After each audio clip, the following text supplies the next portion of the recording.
बहुत समय पहले की बात है। एक काशीपुर गांव में एक गरीब किसान रहता था जिसका नाम भोला था। भोला का परिवार बहुत छोटा था। उसके परिवार में उसकी पत्नी सीता और उनके 2 बच्चे चिंटू और गुड़िया रहते थे। भोला के पास एक छोटी सी जमीन थी जिस पर सीता दिन भर मेहनत करती और तरह तरह के सब्जियां और फल उगाया करती थी। और उसी गांव में एक सेठ रहता था जिसका नाम सेठ धनराज था, जिसके यहाँ भोला दिहाड़ी मजदूरी करके अपने घर का गुजारा करता था। इधर सीता पकी हुई सब्जियों और फल को बाजार में ले जाकर बेचती थी। सब्जी ले लो, सब्जी ले लो, सब्जी ताजे ताजे फल और सब्जियां ले लो, सिर्फ 20 रुपए किलो, सिर्फ 20 रुपए किलो। अरे सीता, कैसी हो? और बताओ घर पर सब कैसे हैं? मैं ठीक हूँ काका, और घर पर भी सब ठीक हैं। और बताओ काका, बाजार कैसे आना हुआ? क्या बताऊं सीता, तुम्हारी काकी बहुत दिनों से बीमार है, इसलिए रसोइयां का सारा काम मुझे करना पड़ रहा है। मैं काम से आ रहा था तो सोचा बाजार से सब्जी लेते चलूं। अच्छा तो ये बात है काका। अच्छा सीता, ये टमाटर कैसे रुपए किलो बेच रही हो? रोज की तरह 20 रुपए किलो ही बेच रही हूँ काका। सीता, मुझे 1 किलो टमाटर दे दो। सीता काका को 1 किलो टमाटर दे देती है और पैसे ले लेती है। भोला और सीता अपने इस काम से बहुत खुश थे। भोला के घर के बगल में उसका पड़ोसी सुरेश और सुनीता रहते थे, जो भोला की मेहनत देखकर बहुत जलते थे। अरे सुनते हो जी, ये भोला पता नहीं कहाँ से रोज पैसे कमाकर घर लेकर आता है और पता नहीं कहाँ से रोज इसको काम मिलते हैं, और तुम हो जो दिन भर घाट पर सोए रहते हो। सुनीता, तुम टेंशन मत लो, हम कल से अपने खेतों पर काम करेंगे, तब देखते हैं ये भोला हमसे आगे कैसे बढ़ता है। अरे रहने दीजिए, तुम्हारा तो रोज का यही कहना है।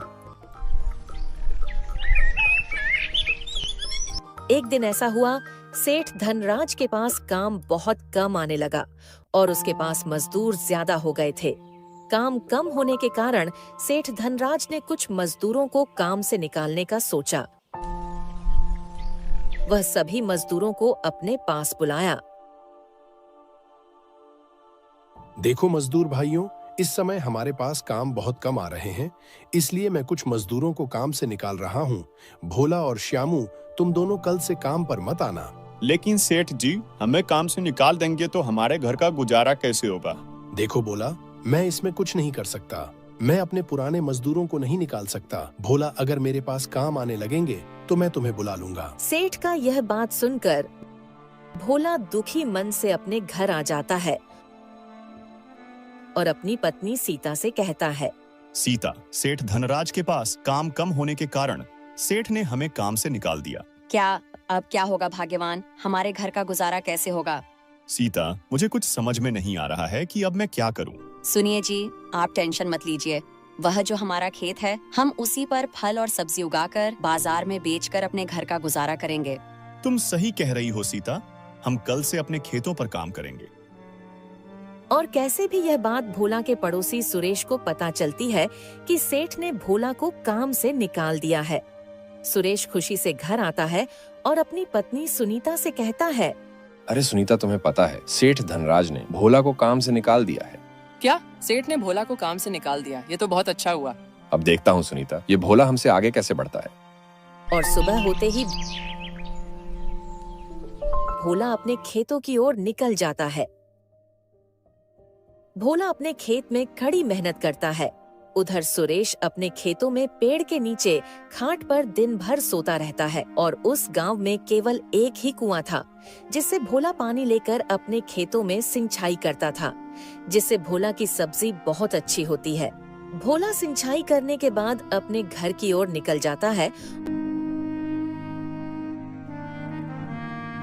और अपनी पत्नी से कहता है, अरे सीता, कहाँ हो? जरा मुझे खाना ला कर दो, मुझे बहुत तेज से भूख लगी है। अच्छा जी, आप खेतों से आ गए, रुको अभी खाना लेकर आती हूँ। सीता भोला को खाना दे देती है। भोला खाना खाते समय कहता है, अरे सीता, तुम यह पकौड़े कहाँ से लाई हो? मैंने यह पकौड़े अपने हाथों से बनाया है। क्या हुआ, अच्छे नहीं है क्या? अरे नहीं नहीं, ये पकौड़े तो बहुत अच्छे हैं। ऐसा मन कर रहा है कि खाता ही रहूं।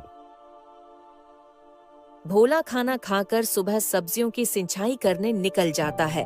और भोला जब कुएं से पानी निकाल रहा होता है, तभी कुएं का मालिक भोला को कुएं से पानी निकालता देख भोला से बहुत जलता है। कुछ समय बाद जब भोला अपने सब्जियों का सिंचाई कर रहा होता है, तभी कुएं का मालिक वहाँ आता है और भोला से कहता है, अरे भोला, और बताओ खेतों का काम कैसा चल रहा है? खेतों का तो काम ठीक चल रहा है मालिक। और बताओ हमारे खेत कैसे आना हुआ? भोला, मैं तुमसे यह कहने आया था कि अब मैं तुम्हें अपने कुएं का पानी नहीं दे सकता। लेकिन क्यों मालिक? देखो भोला, अब धीरे धीरे गर्मी बढ़ रही है और मेरे कुएं में पानी भी कम हो गया है और मुझे गर्मियों में परेशानी हो सकती है, इसलिए मैं तुम्हें अपने कुएं का पानी नहीं दे सकता। लेकिन मालिक, अभी तो गर्मी आने में 3 महीने बचे हैं। अगर आप मुझे पानी नहीं दोगे तो मैं अपने सब्जियों की सिंचाई कैसे करूंगा? देखो भोला, ये तुम्हारी परेशानी है, तुम अपना खुद देख लो, मैं तुम्हें पानी नहीं दे सकता। भोला उसे मनाने का बहुत कोशिश करता है, लेकिन वह नहीं मानता है। भोला दुखी होकर अपने घर आ जाता है और टेंशन के मारे खाट पर बैठ जाता है। अरे भाग्यवान, इतना उदास क्यों बैठे हो? क्या हुआ?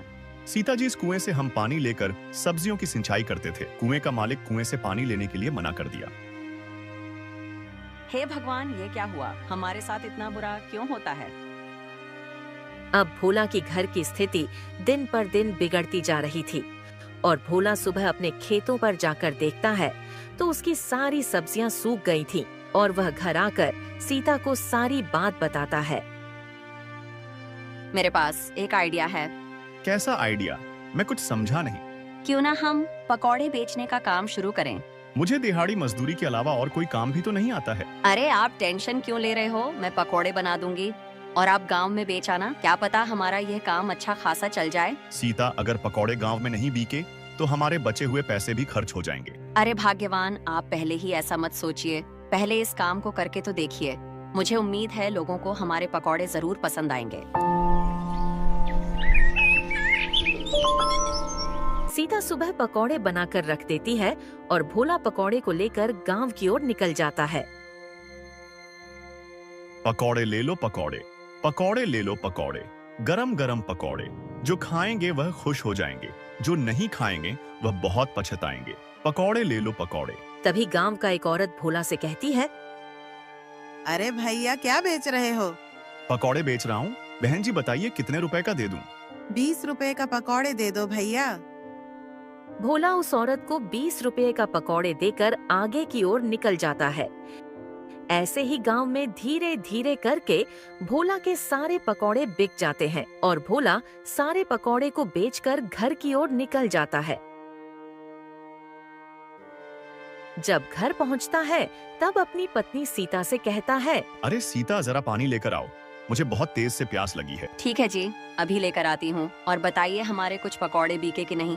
नहीं सीता, एक भी पकौड़े नहीं बिके। क्या एक भी पकौड़े नहीं बिके? आप सही कह रहे थे जी, हमारे पकौड़े नहीं बिकेंगे।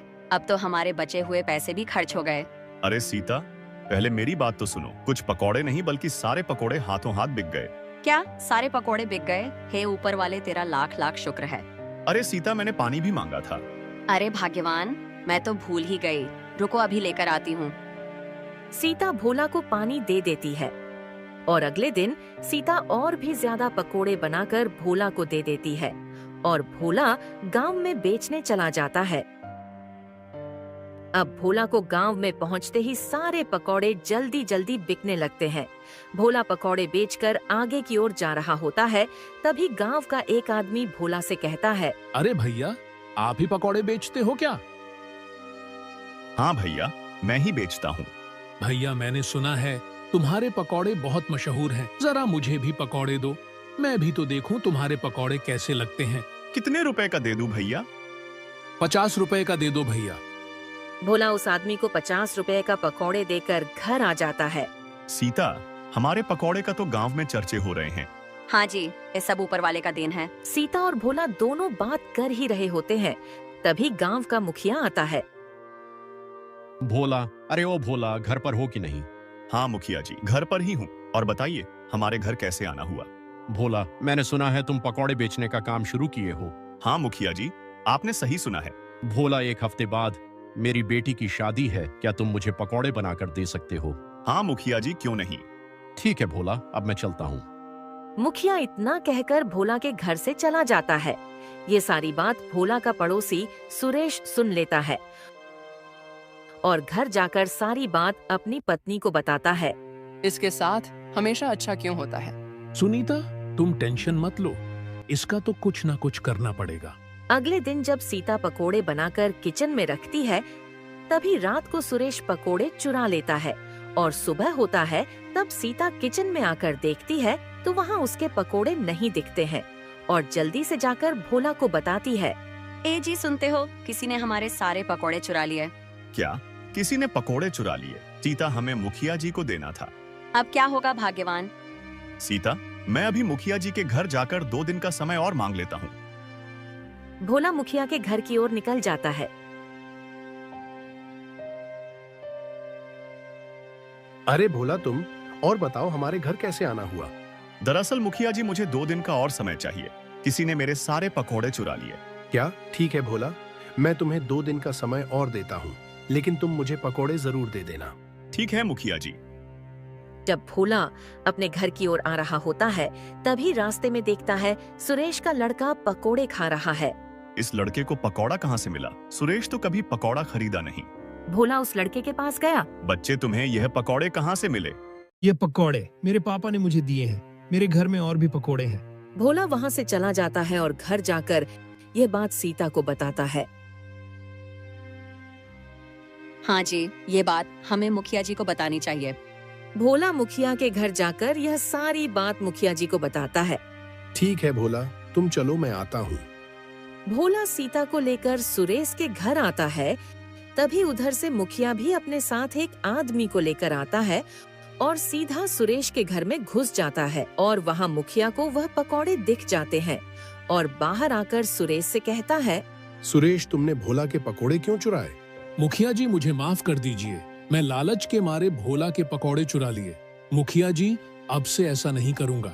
अगर मैं तुम्हें छोड़ दिया तो तुम फिर से ऐसा काम करोगे? मारो इसको सब। और लोग मिलकर सुरेश की बहुत पिटाई करते हैं।